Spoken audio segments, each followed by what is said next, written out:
Hi everyone, welcome to the Health Tip this week. So this week I'm going to highlight a research article that came out recently. It sort of highlights an important, simple test that can be done. I've talked about this in other videos, but I just wanted to give some of the stats and some of the data that came out of this research that they did. And so it's a simple 10-second test.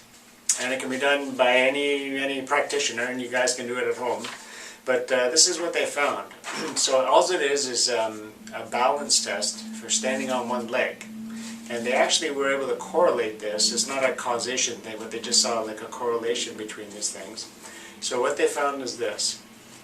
After accounting for age, sex, and underlying health conditions, the inability to stand one-legged for 10 seconds was associated with an 84% heightened risk of all-cause death over a median follow-up of 7 years after that test.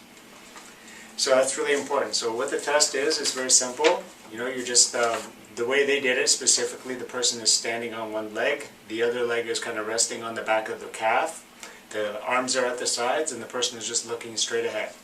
So the person should be able to do that for a minimum of 10 seconds. So what they found is about 34% of those 66 to 70 years old failed the test, and 54% of the participants between 71 and 75 failed. So obviously as people get older, they age, there's a lot of different things that start impacting your balance and your ability to do this. The study found a correlation, and it's not a cause and effect relationship obviously, okay? So they said typically a person in their 50s should be able to balance on one leg for 40 seconds. Someone in their 60s is looking at 20 seconds, someone in their 70s should be around 10 seconds. Static balance is a multi-dimensional issue, and there are numerous causes such as neurological disease, orthopedic issues, vision issues, spatial issues, sedentary lifestyle, reaction time, cognition, and other health problems. If it is difficult to balance on one leg, you should think about your overall health and fitness. In those that failed the test, there was a high proportion of people who were obese, had heart disease, high blood pressure, or unhealthy blood fat profiles. Type 2 diabetes was 3 times more common in this group as well. So they go on to say this: balance can be affected by spinal stenosis, meaning where the spinal cord is going down the bones in your spine. If the spine is narrower, that can obviously influence the nerves and the sensation from the joints in the body up to your brain, so that can impact your balance. It can also be influenced, they say, pinched nerves. Nerves don't really get necessarily pinched, but they can be pushed on, or there can be inflammation irritating them. Or radiculopathies, which is just like the root of a nerve getting irritated and causing problems. So some of the other things I'm going to add into that, a lot of it is just joint position sense. So when we're doing our chiropractic care, we're making sure that all the joints in your spine are moving properly.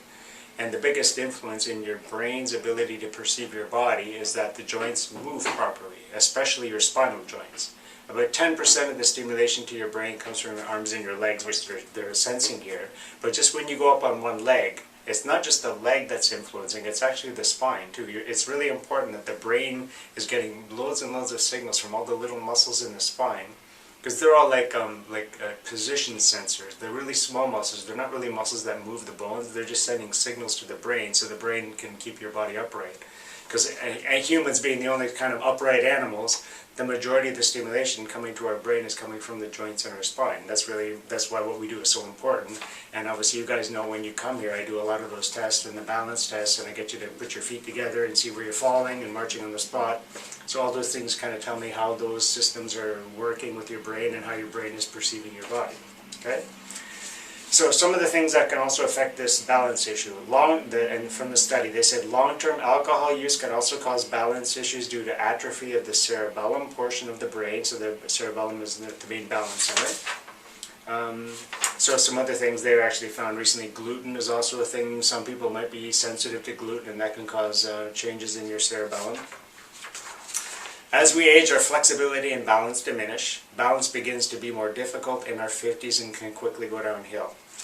So problems with balance increase the risk of falling, which is troubling, as falls are the second leading cause of unintentional injury deaths worldwide. So that's really important to understand. More than 37 million falls are severe enough to require medical attention each year. Balance tests are not usually included in annual checkups, even for older adults.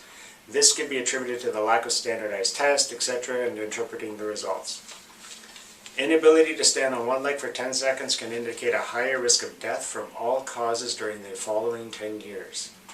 Balance should be included when you check vital signs and everything else when you go to a doctor. It is one indicator in a host of indicators on the general health of a person.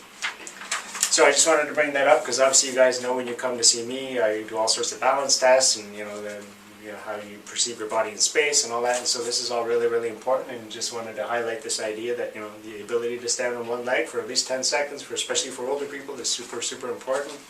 And so if you need some help, you can ask us about how you can kind of train that and help your body get more balance and things, obviously with the care that we do and things you can do at home. So that's your health tip for this week. We'll see you next time.